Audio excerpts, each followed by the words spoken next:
ordinance is, or do you want it to be on YouTube first? We're just pausing on this. Yeah. I figured we wait I until figured, YouTube. mm. Yeah.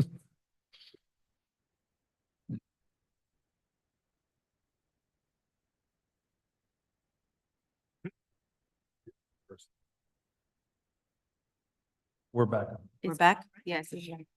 So whichever way you guys want to do it, if you want to do an intro, or Mr. Credidio, if you want to take it over. So I'll do an intro and then you can talk about how we changed it since last time. Okay, so I reported on this last time. This is an effort of the Township Committee to ensure that everyone feels welcome and included, and everyone behaves appropriately at all of our municipal facilities. We run a lot of programs. We offer a lot of services, and a lot of all of that has to do with our youth in particular. And we want to make sure that our youth are not experiencing bullying, being harassed in any way, and that there are protocols in place to protect them and parents and volunteers and our employees as well, all around. So we found a way to fashion this code of conduct. We took a first stab at it at the last TC meeting, but we realized we needed to go back and make some additional edits to make it a bit more comprehensive. And I turn it over to you, Township Attorney Credidio, for that. Sure. Briefly, taking into account the comments that came up the last Township Committee meeting, there was bullying language in the draft ordinance. We made that more explicit. We also added that not only, engaging in bullying or harassing behavior or encouraging or permitting others to do so was also a violation of the code of conduct.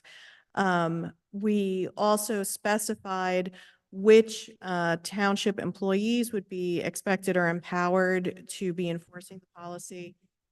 Now it is limited to the administrator, deputy administrator, and program directors and their designees to, meet that objective of, if we're holding a community event, there's a department head there, they can help enforce the code of conduct at that event. And finally, we put in clarifying language that nothing in the ordinance should be considered or construed to limit law enforcement in any way in their exercise of their duties at municipal. Okay. I have a couple of clarification questions on the wording in the ordinance. So this is mostly for recreational or entertainment type of events, or does this include meetings or? Well, it includes definitely recreational type events, but it's any event in Maplewood facility or sponsored by the township, whether or not it's held within the township. So for example, if you are participating in a recreation event that is in another municipality, you're playing an away game and you're a parent or a resident and you violate this code of conduct, that still counts even though you're not in the township of Maplewood proper. Similarly, if we're holding a health education event, a health screening, and if it's to be disruptive or to, violate the code of conduct at, such an event, it's not limited to just recreation. So how does this differ from our, ordinance on disturbing the peace or any kind of interaction that's inappropriate in social Well, so I think, situations? your general rules on disturbing the peace maybe would be I don't want to say a higher bar, but maybe more difficult to meet those characteristics. That could be criminal offenses, and these are not necessarily criminal offenses. Yeah. If you're, for example, engaging in name calling and harassment of, the other team, that's not necessarily, a disorderly person's offense, but it would be a violation of our code of conduct. So it's a little more expansive. It addresses not just things like bullying, but also profanity, targeting someone or making comments about their gender expression, identity, their gender, their appearance, whether or not you are intoxicated or, under the influence of an intoxicant during an event. It's a broader policy. Okay, so it references state statute in here for code of conduct, right? With respect to anti-bullying, yes. Okay, so that if the statute already provides for that, why do we need it separately in here, since we can't supersede a statute? Well, so there's a couple of things. The anti-bullying statute that's there, just specific to not permitting bullying primarily in a recreational or educational setting. This goes a little broader than that to any township event or township-sponsored event that's going to happen on township property. But also, it's not just bullying, right? It's also, treating other participants with respect. It's not, doing any kind of shaming or, that. It's a much broader kind of conduct description than just. Also, by specifically referencing that statute, which is very specific in what constitutes anti-bullying, we would be able, in certain circumstances that rise to a level of reporting such behavior to MPD, and that behavior being reportable as hate crimes under the anti-bullying statute. It allows us the ability to do that. What we currently have by ordinance doesn't allow us to do that. And this is something that the school district does as well in their policy as well. By referencing the state statute, it also allows them to report those as they occur and to track them as well. Does anyone have any questions? I have a question. I don't have it in front of me, but when I read it, it talks about no alcohol consumed on Maplewood Township property or something, but we sometimes sponsor events, I think, that have alcohol served. So just the language of it, I tripped up on a little bit. I didn't catch what you said. I'm sorry. In there, I don't have it in front of me, but there was a bullet point that said about no alcohol consumed on Maplewood-owned property, but we serve alcohol on like the Woodlands and at events. I think the point was that if you're a coach or something, you shouldn't be inebriated with children, but as how I read it, I interpreted it that we can't have anyone drinking alcohol in township-owned property. We can definitely put in clarifying language desired, but that's exactly right, Deputy Mayor. The concept was more of an event that did not include township-sponsored, alcohol or township sale of alcohol, as opposed to exactly right. Don't come to Little League Field, liquored up. So the facilities where municipal facilities where we have alcohol, the Woodland, the Bergdorf, 1978, the library, and where else? Beer garden. And we occasionally allow beer gardens in Memorial Park and Maplecrest Park. So that's the extent of it. And oftentimes at the Woodland and at the Bergdorf, like for example, the Strollers do their performance, they might have wine and cheese after. So it's not necessarily a township sponsored event. It's a township facility. So but I think this is about somebody who's drinking while under the influence of drugs or alcohol, right? So it's not someone who's not. That's how I read this. Yeah, it's more of the behavior, right? It's more of being intoxicated, Right. As opposed to. So don't we have a law on public intoxication anyway? I'm just trying to make sure we're not like replicating or contradicting. I think the issue with the ordinance, right, is there are certain pieces of it, obviously, that we have criminal codes and sanctions for. But really, this goes to, A, a broader category of behavior, but also B, being able to monitor that behavior and monitor these events and spaces as spaces that are welcoming and inclusive.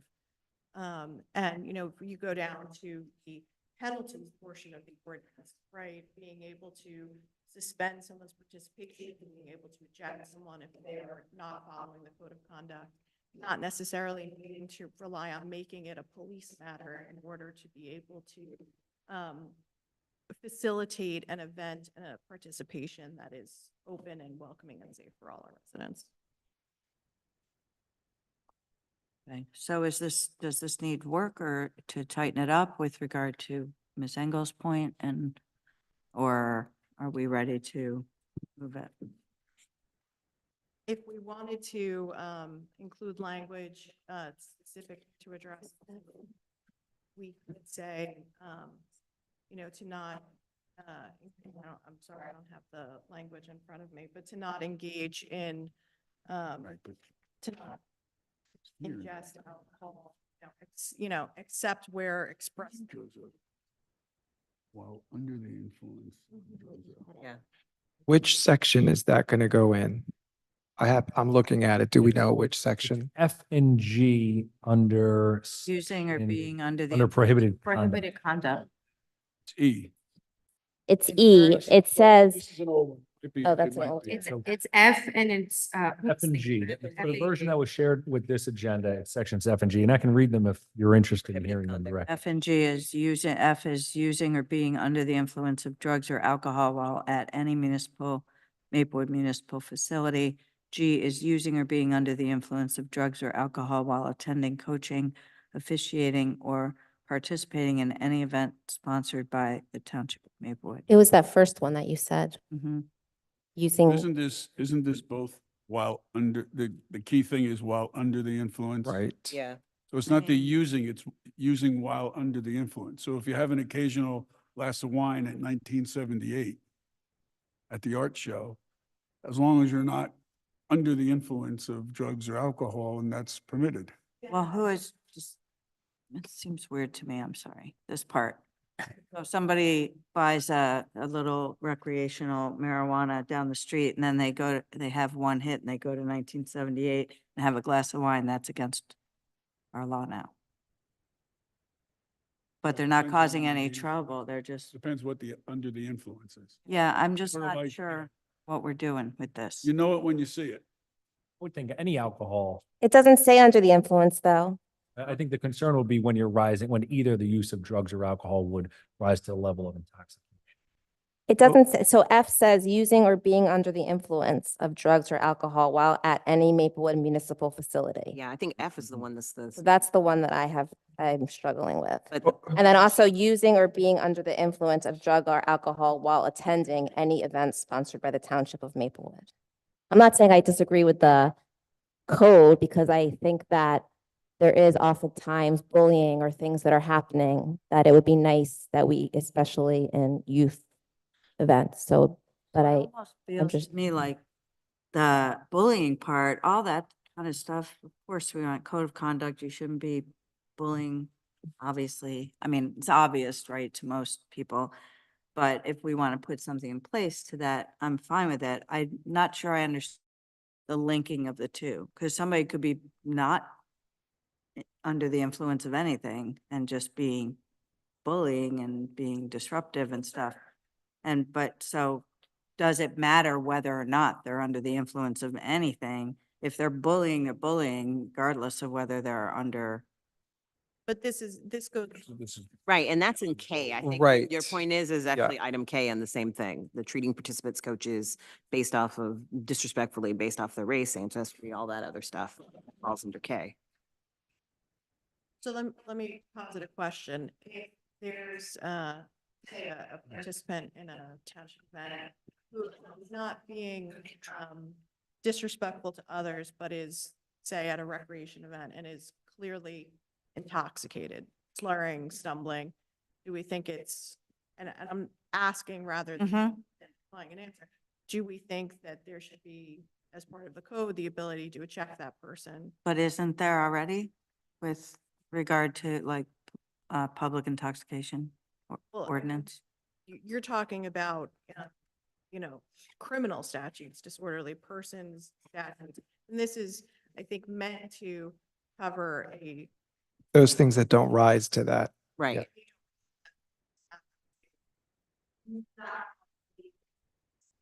So, I think the results of an incident like that can be non-criminal, whereas if we have someone who is intoxicated, but maybe it doesn't rise to the level of criminality, there's could still be implications to you either attending that event or future events. And so that could be considered, and it's short of criminal.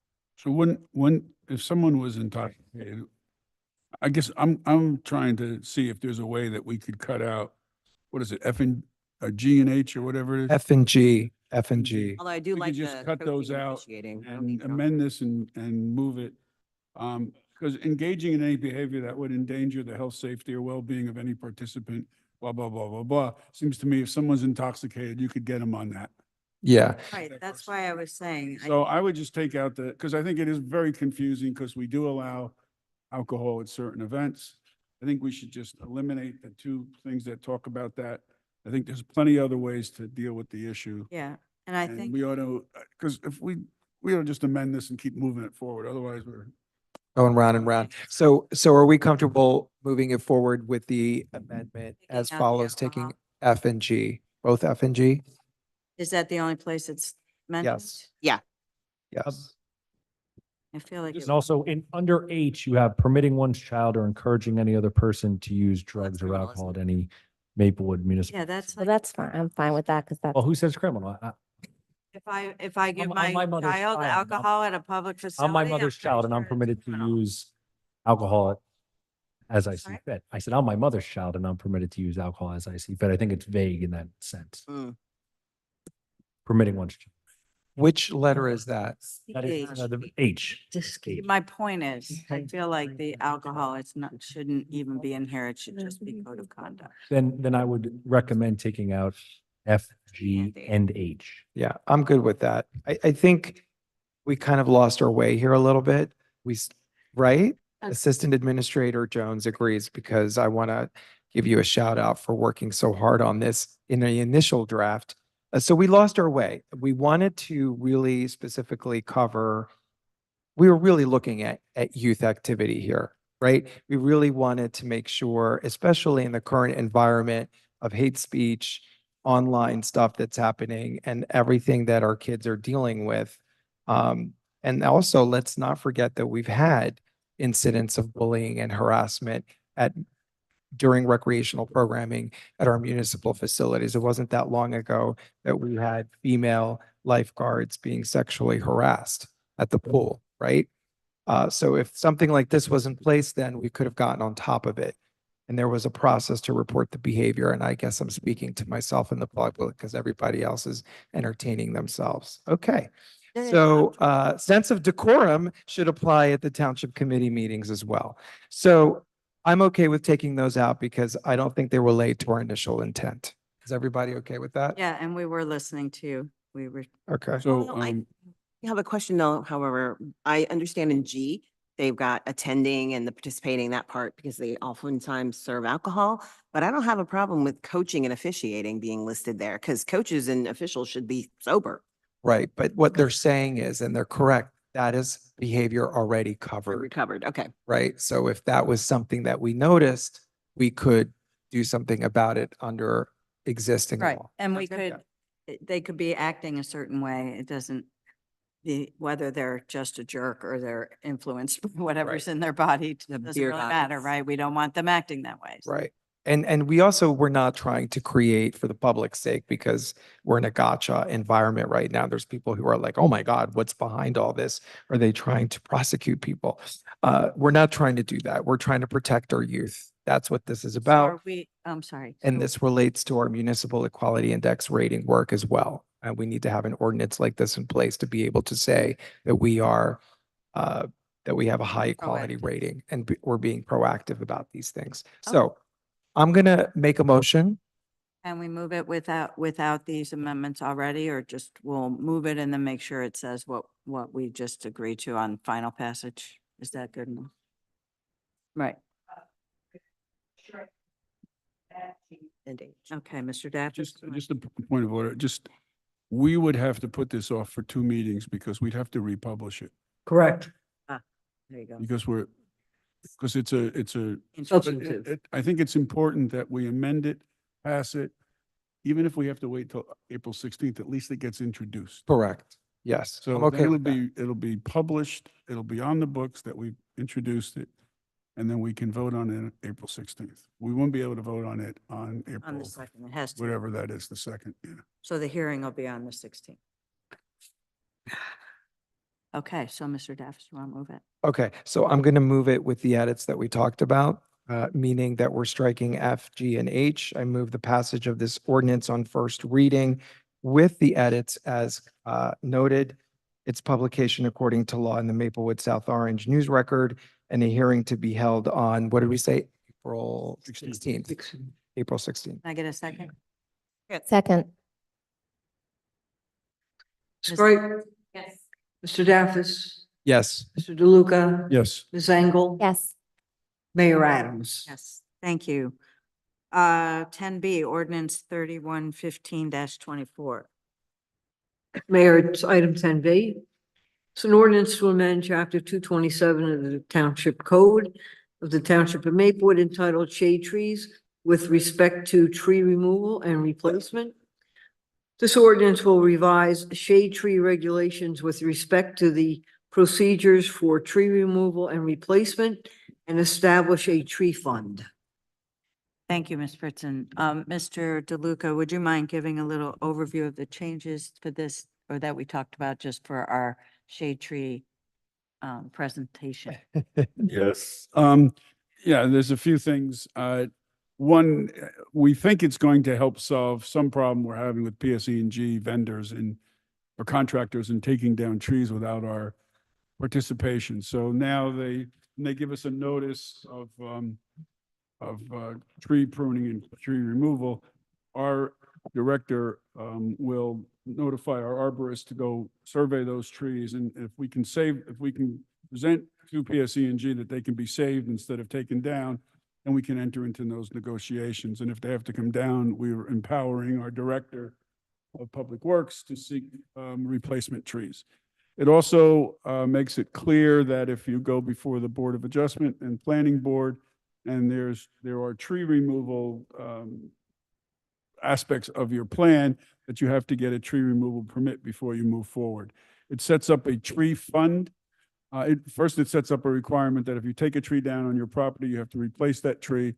If that's impractical because of the layout of your land or what you're doing there, then you can contribute a dollar amount to the tree fund, and that dollar amount will be set every year by the Department of Public Works based on what it costs us to get a tree planted. We'll also provide the person who's removing the tree with a list of trees that are acceptable to plant if they're going to plant on their own property.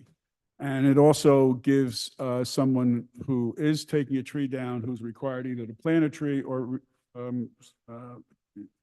contribute to the tree fund, that they can appeal that in case they have a hardship case, and then we'll hear the appeal and maybe work something out with them.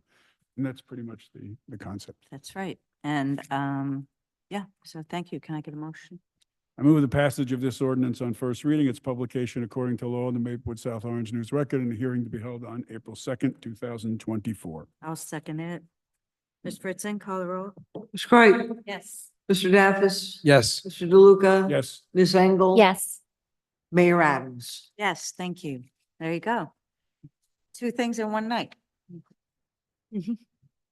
Okay, we have reports from departments. Mr. Ware, did you want to address anything in the February budget report or no? The budget report, no, Mayor. Okay, then we'll go to reports for administrative reports. Mr. Ware. Thank you, Mayor. 2 items. We have 2 staff appointments on tonight's agenda. The first one, Ryan Zoller to mechanic. We have been short on a mechanic for almost a year now. So they're in high demand. We're fortunate to get Mr. Zoller, he has experience on both the diesel and gas engine side, so we're very excited to bring him on board. The second one is the appointment of Zakia Williams as the Arts and Culture Manager. This is an exciting opportunity for the township. We advertised a few months ago. We had a tremendous response from very, very qualified individuals. We had a very competitive process. Fortunate to have a lot of people from Maplewood who applied to the position. The final interviews, we had 4 candidates, all from Maplewood, that were interviewed by myself and 3 other department heads. Miss Williams has, has the qualities that we were looking for. She has a very varied background, a lot of different types of arts. She was a creative director for some art festivals. She was directly involved with community arts programs, experience with local arts council, and she did some event coordination for arts and music festivals that were held nationwide. So she has a lot of different attributes. I'm excited for you to meet her. She is a very, very interesting, engaging, and a bright personality. So When is she beginning her next Monday, next Monday? she would begin, yes. Right? That's my report. Thank you, Mayor. Any questions for Mr. Weary? Okay. Thank you. Ms. Credidio? Would you have 2 any? items. 2? 2 items tonight there. First item, just very quickly, I want to commend Ms. Friedman for her presentation this evening. It's rare that you see someone so poised and delivering remarks into a governing body so well, and certainly not in high school. Yeah. And I might be a little biased because I was one of those Girl Scouts who went all the way through high school and received my gold award, but it's Oh. lovely to see people still involved with the organization and giving of their time. So tremendously impressive young woman.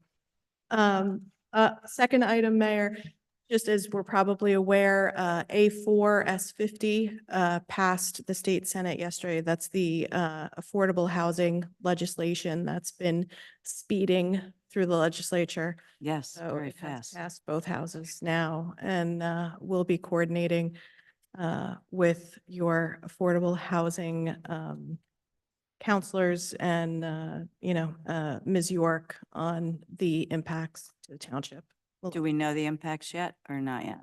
I Nope. didn't think so. So we know a couple of, because I was going to report on it, if I could, Okay. I'll just Yes, sure, go ahead. piggyback. So we know it abolishes COA Mhm. officially, and it sets up a new group panel of 7 experts that'll be appointed by the courts. It codifies the formula for towns to determine their fair share need. It would allow us to be exempt from affordable housing suits if we get our lawsuits, if we get our ducks in the row. It does require rental units to be deed restricted for 40 years instead of 30 years. Yep. And for sale units for 30 years. So that's a significant jump. Right now it's 30 years, so going to 40 years. It has a whole section on credits. You can get credits for special needs, age restricted, and housing built on land that was retail or office before. So that's good because a lot of the malls are talking about converting to affordable housing. And so that might entice some of the suburban towns or the ex-urban towns to allow it to finally happen. I wish we had a mall we can convert, Yeah, well, like Livingston. never know. We might find some options, not malls, but there could be some office buildings that might want to get converted, things like that. So I'm sure Mr. Serenian will give us an earful and we'll move from there. Yeah. There are some concerns about whether the preservation suits is as strong Right. in this bill as it has been. Really get, to be imposed and to be protected from suits. And, there's been some concern about the calculations and, Mhm. how those are really teasing out whether there was enough analysis that went into the numbers. We'll see how it works out. So the calculations, the rumors that are going around is that we'll be required to, we've met our affordable housing obligation, right? We have an unmet need. with We We have an government unmet land, need, yeah. right? but we also Otherwise, have yes. no place to do it. So the only thing we can really do is take office space almost, because, I mean, obviously build new buildings, but to the extent that, what are towns, like some of our neighboring towns that have sold their obligations for, like Mount Laurel obligations and COA for years? Well, we're no longer allowed to do regional. No, I know, but But like like our neighbor to the west has not built any, right? And there's. No, they're building them now. Now They're they, building one. Yeah, they have No to. choice. I mean, the issue with the bill remains that the Jacobson formula that's being used across the board is not, doesn't apply to every municipality because not every town is the same. We don't all have the same land. We don't have the same geography, landscape, and so on and so forth. So that is the issue. And then the other issue is, and yet to be decided because the bill does not go into this, is the process here. We do know that the Department of Community Affairs will be the administrative agent here.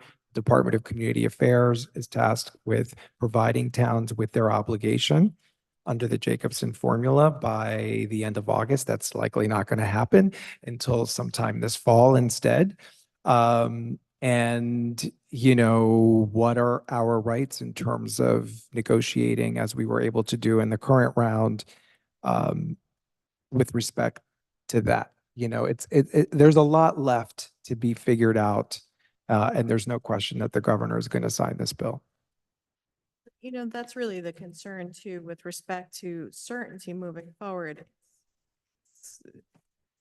It's not that municipalities under the current, it's not that we prefer the current system because we have more certainty or more protection from suits. It's more so that we can plan, you know, if you engage in the process and this is how you're going to meet your affordable housing obligation and you plan for that, you can budget for it. That's really the concern. I don't think any of the municipalities that are concerned about the change in that as protection from suit. It's not really about the protection from suit. It's Correct. about the ability to be able to plan and implement affordable housing in a meaningful way. Right.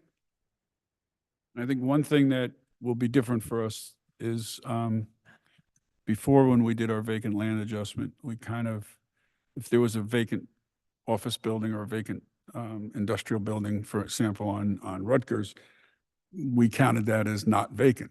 I think now we're going to get a push that they are vacant, because if they've been vacant and they're not viable as whatever they were before, and they can be turned into housing, then it's probably going to put a little more pressure on municipalities to allow that to happen. So there's no eminent domain rights under this, though. No. So we would have to work with private property owners Yeah. who aren't doing Yep. anything to get them to do it. well, what will happen is, yeah, they'll argue that, you know, you need to let me build 40 units so that I, you know, go heavy Right, density right, so that I yeah. can provide the affordables. So we can make money, yeah. Right. Right. And then, you know, the credits that we get for putting in the apartments that, you know, currently we get sufficient credit or better than what this bill is going to allow now for the units that we are putting in that qualify as affordable. So that's another issue with the bill. So it's unfortunate. I mean, we understand why the bill came the way that it did. We wish that there was more participation and allowance of participation of municipal feedback here. There really wasn't a lot, and the league didn't really do that much in this regard. They hosted some Yeah. webinars, but not much advocacy here. Yeah, and We Don't Fair Share Housing is pushing this. They're behind it. And it's all because there have been still municipalities who've been fighting their fair share. So Are Or- there, so this will pass and then be implemented, or are we expecting lawsuits from some of the towns who don't want affordable housing to stall it? It wouldn't be, but Right. those were pending. There's still a regulatory process that has to go into effect, which, as Davis indicated, is, you know, 6 months would be a Very quick, right. Ambitious. Third round expires mid-2025. Mhm. Yeah. Right. And we have responsibilities towards the end of this year to start planning for that. So we're aware of that, and I think we even kept some money in the budget for our legal. Yeah. For affordable housing, legal stuff for that. So. Okay, anything else, Ms. I- Cordelia? No, it's okay. So I have one thing for you, and I'm going to ask you if you could give us sort of your advice, not tonight, but maybe through a memo of some sort. There was a Supreme Court ruling on 2 cases dealing with Facebook pages of public officials. This was last week.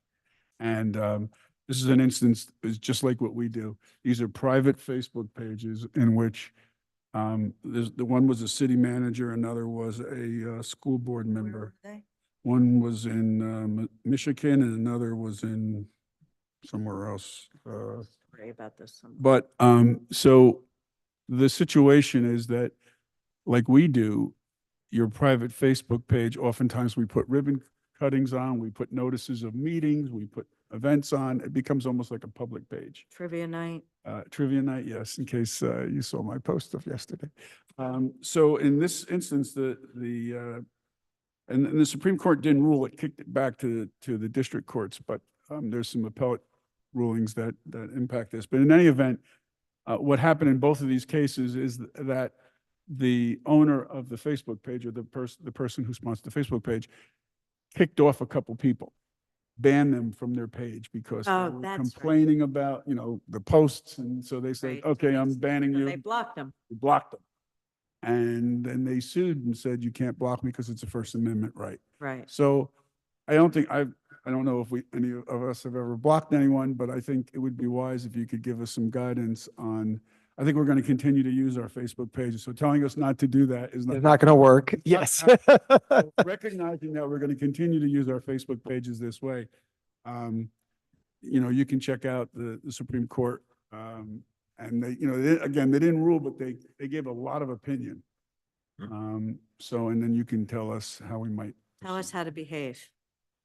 Code of Wait, I just want conduct. to add something. I just want to add something to that though, because our community is engaged and I know sometimes our community's not nice. So I just want to note to our attorney that sometimes I think people can be bullying in messages and comments and stuff that might give a reason for an elected to want to block Yeah. somebody but- because of online harassment and bullying. So I just want to note that as when you're thinking about your reply. Yeah, but if they have that, the problem is if they're using their personal page, if they never post, the whole argument was if they're never Mhm. post anything about what they do as a public official or any trivia contest or anything that they put up there, then they're probably okay. But if they share anything that we're doing as a municipality on their page, then they can't block people because Right. then it's personal. Right, precisely. Yeah.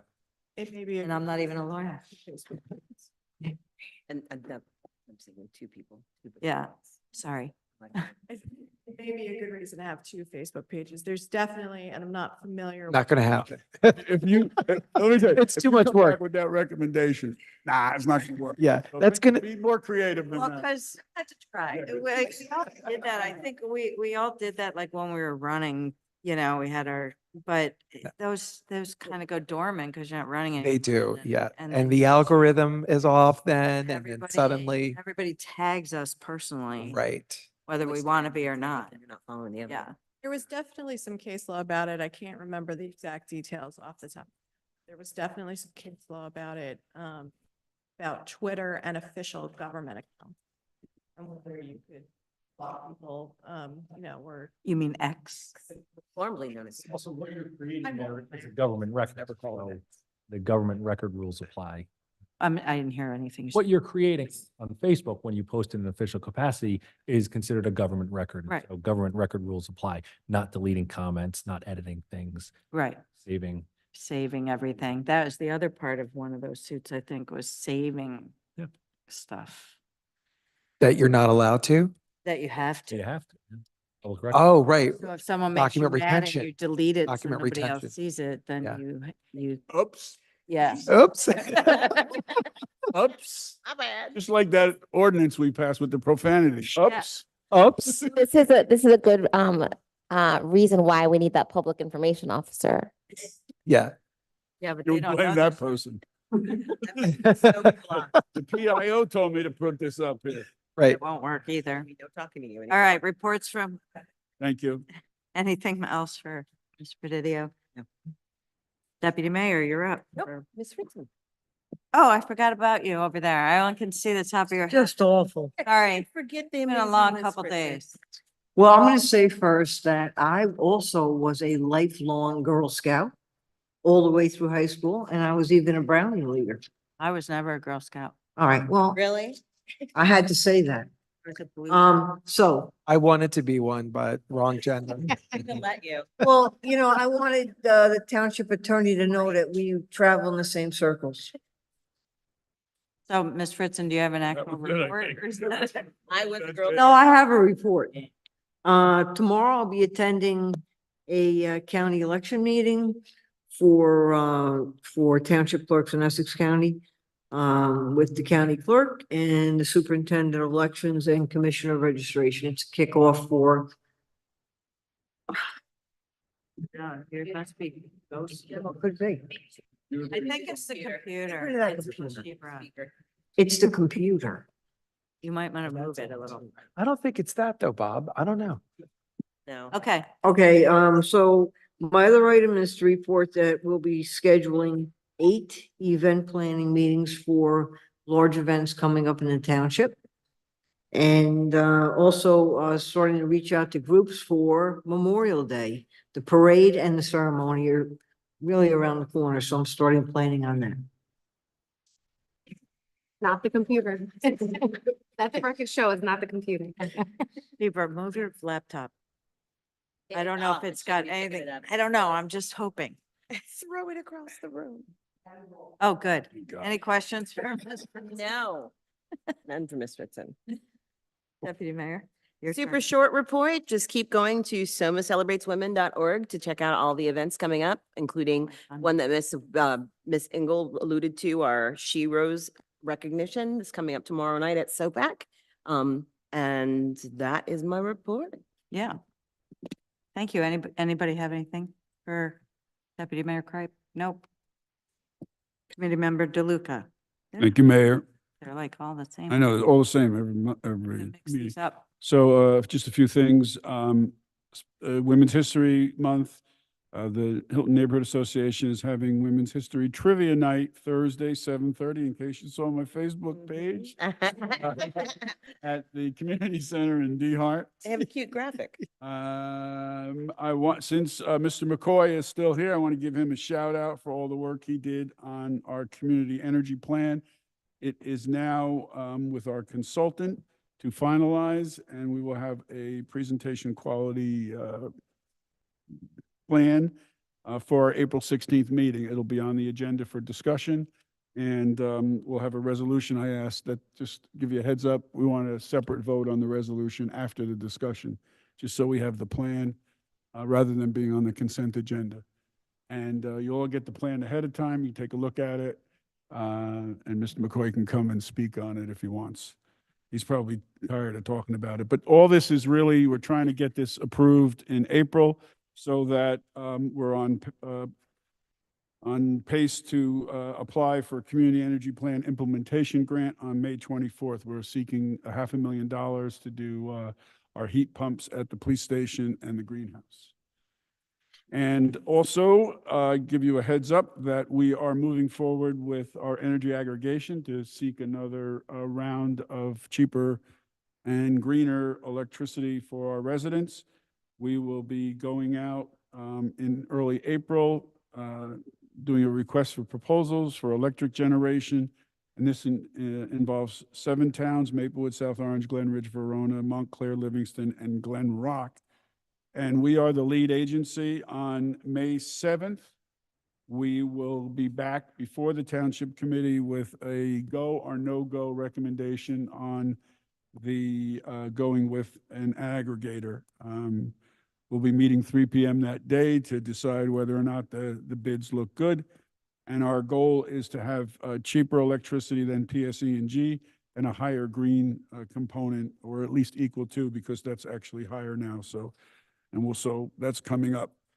And then finally, I just want to report that today, SEFD, the South Essex Fire Department, We hired our first civil service employee, and the person lives in Maplewood. This is the first time that we've used civil service as SEFD, and our first hire is a Maplewood resident Or, for a firefighter. that's what I was asking. Yep. My neighbor. And that's it.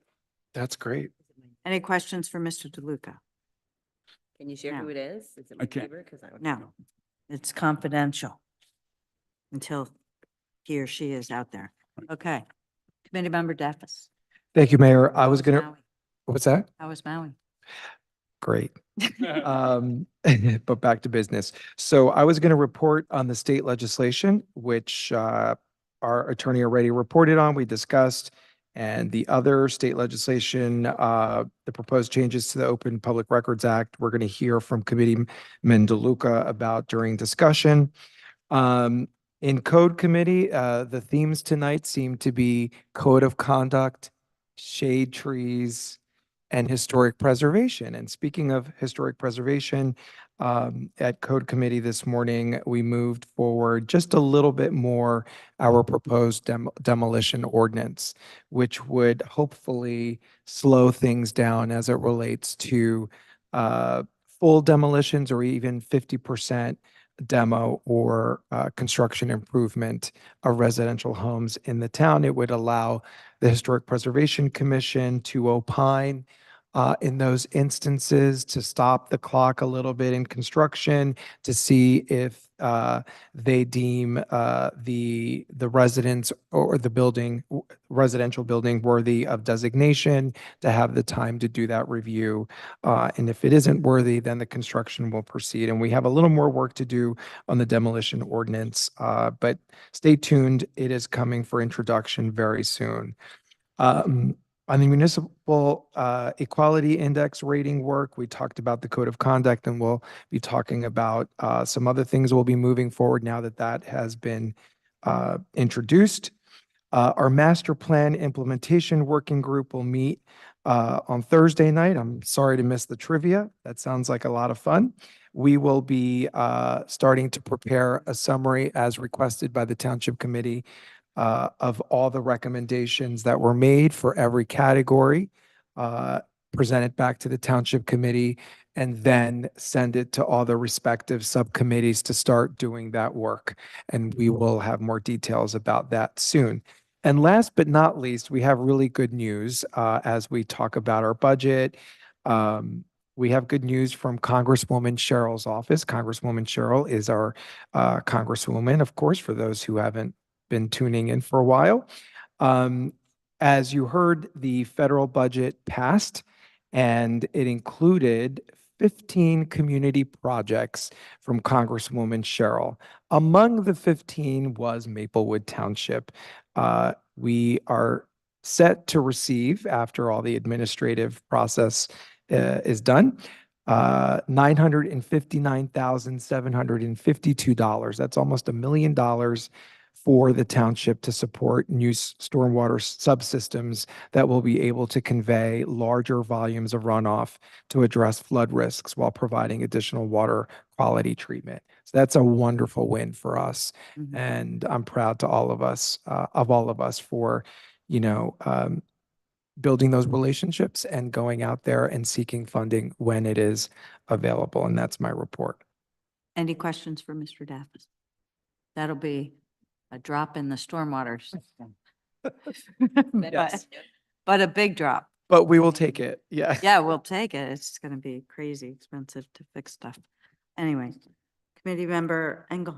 Thank you, Mayor. Not to bring up the unsung Sheroes events again, but I just wanted to acknowledge the honorees besides Alanya Friedman, who's our youth honoree, Barbara Velasquez for advocacy, Judy Targan for arts, Monica Burnett for education, Kamaya Salskar for business, Jocelyn Ryan for community, and Ajetta Davis for public service. So we're really excited to There we go. shine a spotlight on these women for their outstanding contributions and achievements in their fields, our communities, and beyond. And then I also just wanted to congratulate the entire cast, crew, and pit orchestra of Mamma Mia, which was just truly fantastic. I recognize a lot of Maplewood residents in the cast as the leads, and it was just a fun, amazing show, and very proud of the resiliency to switch locations. And it is again this weekend if you can get tickets. I know they're very hard to get. That is my report. Any questions for Ms. Engel? No? Okay. So since everybody's talked about Women's History Month, can you put that back up? Why not? And then go to the homepage. So this is the event tomorrow night. Unsung Heroes. And there'll be refreshments and cocktails, I believe, or maybe cash bar, I can't remember. And that's our homepage. That's from last year, because it's got the Girl Scouts in it. Yeah, that was last year. Yeah. So, yeah, so we're still celebrating women for the rest of the month of March. And then I just wanted to mention that our budget will be up for introduction as planned on April 2nd. So that's something we'll be introducing, on deadline, on time, as we should. And that's all I have. Other than if anybody's trying to reach me for the next couple of weeks, I'll be on and off because I have jury duty for a 10-day trial because I have tons of free time, so why not? It's all, I can actually. Just tell Mr. Weary, he's more into it. I actually, it's a civil case of a medical malpractice suit. And Well, you- this will be the third jury I'm sitting on. I know people who never get called. I get called every 3 years. Okay, anybody have any questions for me? No, good. Just thank you for performing your civic duty. Yeah, that's great. I don't do anything otherwise. So, discussion items, Shade Tree Commission, we don't have to talk about it, or committee, sorry. Because we already did it. Yay. The next are all Mr. DeLuca, so stormwater utility feasibility study. Thank you, Mayor. A year ago or so, we applied to the New Jersey Department of Environmental Protection for some assistance in doing a feasibility study on creating a stormwater utility. This is enabling legislation from the state, which allows municipalities to create a structure which would charge a fee to help maintain our stormwater system. So we have been working, the way it works is that the grant is given to, DEP hires an engineering firm. We're working with Arcadius, and it's a large international firm that was selected through RFP process by DEP. So they've been working with us on talking about the feasibility of our creating a fee. It would be similar to a fee that we have for the sewer line. Funds would be raised on an annual basis. It would go into a capital projects fund only to be used for storm sewers. Right now, there are no other municipalities in the state that have that has adopted a utility and implemented a fee. And so there are other towns looking at it. So we are moving along and trying to figure out if it makes sense for us and what the cost would be and who it would affect. We have these consultants are very good in looking at, we've been feeding them all kinds of information, the number of sewers we have, the catch basins we have in town, the manholes we have in town. It's amazing. We'll have all that. But in any event, I'd like to schedule them to come in on April 16th to make a presentation. That'd be great. Township Committee. I think we'll hear from them what the impact, of course, anything we do, we want to make sure the impact is minimal, but gives us enough revenue on an annual basis that we can really work on our sewers. Both, not the sanitary sewers, these would be the storm sewers. And these really are affected by climate change because these rains are intense and the system we have is just not able to capture enough water. So we have to take a look at how we can make some improvements. So if 16th works, we'll have them come in. 16th works as long as they watch the presentation we had tonight and keep Yes. it as brief. Well, Yes. they are engineers, so. I know. I doubt it. No, we've told them, but, and they may be doing it on Zoom, so that, Oh, good. because they do want to show things, so Right. But they may be here or they may be on Zoom. Okay. Okay, I'll move to the woodland doors. We received a memo today from Mr. Kittner. Just to go through what happened, in October of 2023, we went out to bid for replacement of the woodlands, of the doors at the woodland. We received a bid that was way beyond our budgeting. So we went out a second time. We refined the bid. We went out a second time this year. We received bids again in February. They still were way over, by over $100,000. We then, through our, what we're permitted through the contracts law to contact that bidder and see if we can negotiate a price. Mr. Kittner did that. He spoke to the bidder, and it came down a bit, but still above the amount of money that we have. So Mr. Kittner's recommendation is that we now move to a pre-manufactured door and side lights, and that the materials would be made that match the hardwood look, color, and texture of the wood there, and would also do modern insulation, which would help reduce sound and heating requirements. So that's his recommendation to us. The way it works is that because we're the owner of a historic building, we have to go for a certificate of appropriateness before the HPC, the Historic Preservation Commission. The Historic Preservation Commission then has to have a public hearing in which they would review our application for appropriateness. If they deem it is, if they do give us a certificate of appropriateness, we then can get the permit to do the work. If they don't, then we can appeal to the Zoning Board of Adjustment. So I think at this point in time, what we need from the Township Committee is if we're willing to move forward with this proposal, this recommendation from Mr. Kittner to move to a manufactured door, and that we would authorize him to submit a certificate of appropriateness to the HPC. The HPC has been notified. I began a practice of sending them monthly updates. In February, I sent them an update on the doors, telling them that the second bid was high, and I told them the Township Committee will now evaluate more affordable options that may result in a plan redesign. Options the Township Committee decides upon will be referred to the HPC for its review and action. And then I gave a subsequent March report that said we'll be discussing it tonight, and then that decision will be referred to HPC. So they were notified. They may not be exactly excited about our direction, but that's for them to decide through the certificate of appropriation, certificate of appropriateness process. So my recommendation is that we move forward with Mr. Kittner's recommendation, and we authorize him to submit a certificate of appropriateness. Submit an application first. Yes. The siding, is this any part of it? Removing the siding? No. Because I think that would make it a better sell to HPC if that was part of it. Because at least the bigger, more obvious. Well, actually, we'd have to go for a certificate for that too, so we might be able to do for both. I think it'd probably be a good idea to combine it because we did talk about it in the budget. Mhm. So I think that would be the best thing to do. So I'd support it if we go for both. Yep. So that we, I support Yes, that I approach. support it. Okay. Let's just do a motion so that I move So that move it. we go for a certificate of appropriateness for the repair of the doors and removal of the siding. second, Yes. Yes. Yes. Yes. yes. The next discussion item is, oh, Mr. DeLuca. In case Who's that? In case you Scooter? Never gonna forget hadn't that heard name. enough from me. So just quickly, at the Public Safety Committee, we discussed looking at the Caldwell ordinance for electric scooters and electric bicycles.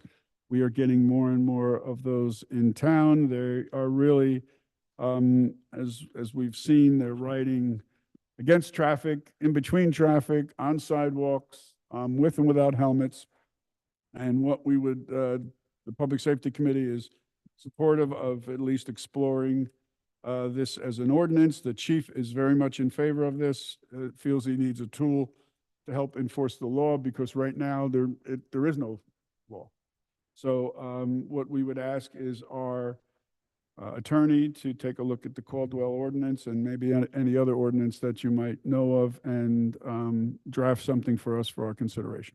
I think the Caldwell ordinance was pretty. It was spot very on. good. Oh, it's very, very It covers detailed. everything. It gives the police. If we can enforce some of the stuff that it says in there, I mean, Yeah. we don't enforce speeding cars sometimes, let alone a helmet 200 feet away from any car.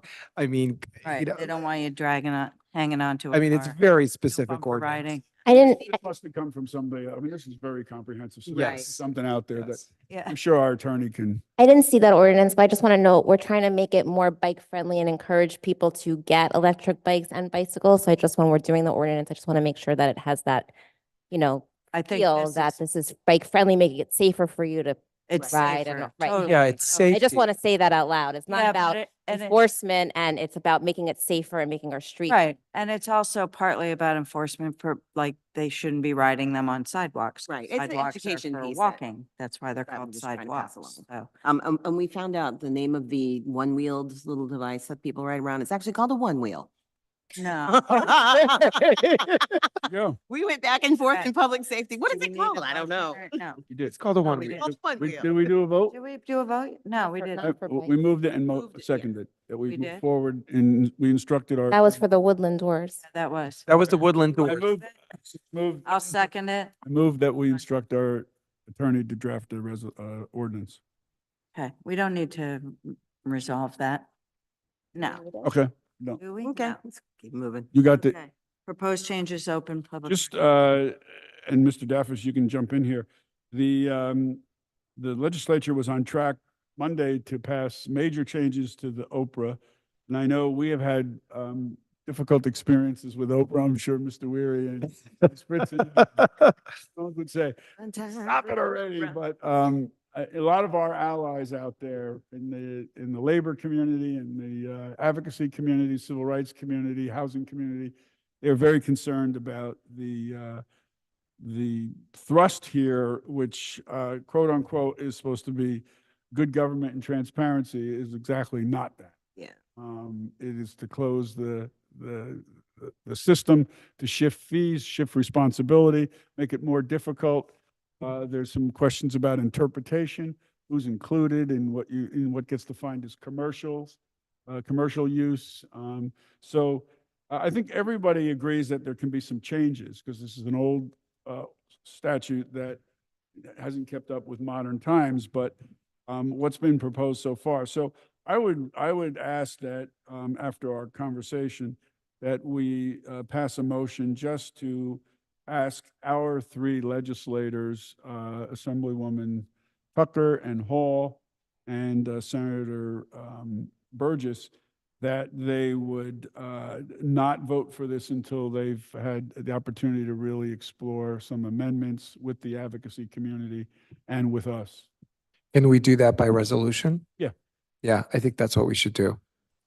Yeah, but I'll move that after we have the conversation, if anybody else. Yeah, no, I think you said it really well. I mean, I do think that changes need to be made to the law because there is a lot of abuse right now. But what has been proposed has gone way too far in the opposite direction.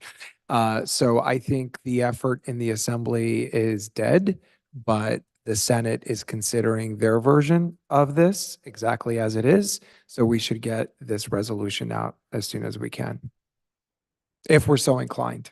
Mhm. But I'm in favor. Yes. Explanations. Yeah. So Inclination. let's do, why don't we do, so I move it. Let's do a vote. I'll second it. Yes. Yes. Yes. Yes. Yes, thank you.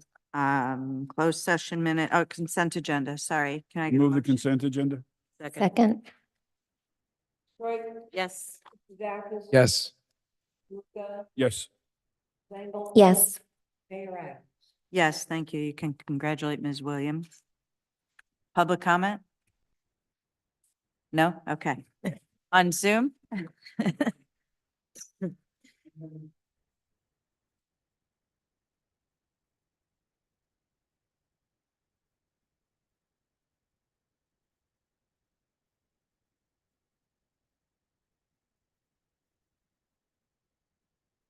Do we have anyone? Yeah. He's- All right. Hey, this is Daniel Wright. I'm on the Historic Preservation Commission. I just wanted to chime in on the Woodland Doors project. As a municipally owned building in the state and nationally designated historic district, it's, I believe it's actually the State Historic Preservation Office that will need to, approve plans for the Woodland Doors. And just so everyone is aware, we we applied for a grant last year to complete a preservation plan for the woodland. We got the grant, almost $50,000, and the project is underway right now and will be complete in the fall. One of the big goals of having this preservation plan in place is that it will allow the township to be eligible for significant grant opportunities for projects to fix up the woodland. So projects like the door replacement, like removing the siding. So just wanted to caution by moving now on the project, we may not be able to get those funding sources to do the work. So that's one advantage of waiting for that process to play out. And we also have access to a historic preservation architect whose firm is completing the preservation plan, who has been offering advice on the Woodland Doors project and has suggested numerous things to lower the cost and make sure that the work is done in a way that adheres to the Secretary of Interior's standards for rehabilitation, which is the standards that the State Historic Preservation Office will use to evaluate projects on the building. Okay, Mr. Wright, the project, let me just step back a minute. Any of the study that this architect is doing is for internal and external for the preservation plan, correct? Yes. Okay, so and then grants for work within the building, do they apply for interior or exterior work? Or just exterior? I'm not 100% sure which they would apply to, but definitely exterior. Okay. Probably interior as well. Would it cover HVAC improvements to the building? Because the mechanics for that are on the outside of the building. Would that be something that might be covered, or is that not considered? That's just updating it for modern use during climate change. Would that be something we could get grants for? Or is it not restoration enough? I'm not sure with municipally owned projects. I've heard of for private property owners getting incentives that things like HVAC has been part of projects getting grants or tax incentives. So we'd have to find research that. So, so likely there's a lot, the problem is the doors are in such horrible shape, and we've been trying to get them done and restored in a historic manner for a couple years now, as you know. And it's just not financially feasible, but I have no doubt that much of the work that will still be needed on the woodland, we might be able to go for grant money for it as well. So I ask that you keep that in mind tomorrow night when Mr. DeLuca brings that to HPC. But I'll leave it to you guys to talk about it at the meeting tomorrow. Yeah, so, More conversation. Mm-hmm. yeah, Mayor, I think that's a good point. There's plenty of work there we can go and get grants for, and the grants are not going to be available in the near term. Right. It So won't be just, till next just, year. just to be clear, I'm not really not going to get into the merits of the door issue, and I think all of us should probably not, because the way I read the commission task here, a certificate of appropriateness shall be attained prior to any major work on any historic site or improvement within a historic district. With the village being a historic district, any improvement such as improvement to the woodland Sure. would qualify. So I do think that the HPC has jurisdiction. I do agree that SHPO has jurisdiction. And I think it would be in all of our best interests, both on the township side and on the HPC side, to talk as little about this as possible until we actually submit the certificate of appropriateness, because we wouldn't want to have anyone prejudge the application on the commission side, because they're the ones that have to make a judgment call. And I think we're just going to follow the process. We will make our application. The HPC will follow its process. It's clearly outlined in the ordinance that they have to have a public meeting. We will present our case as the owner, and the HPC will make its decision, and then we'll see where we land, and then we'll go from there. And that approval from local HPC then goes to SHPO Correct. for state approval in order to get it done. Okay. Anything else, Mr. Wright? Nope.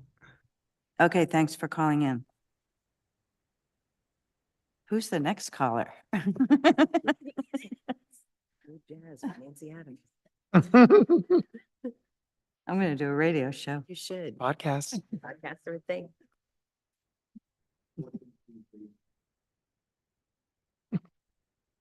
Any members of the public joining us on Zoom would like to speak in public portion, please raise your hand now.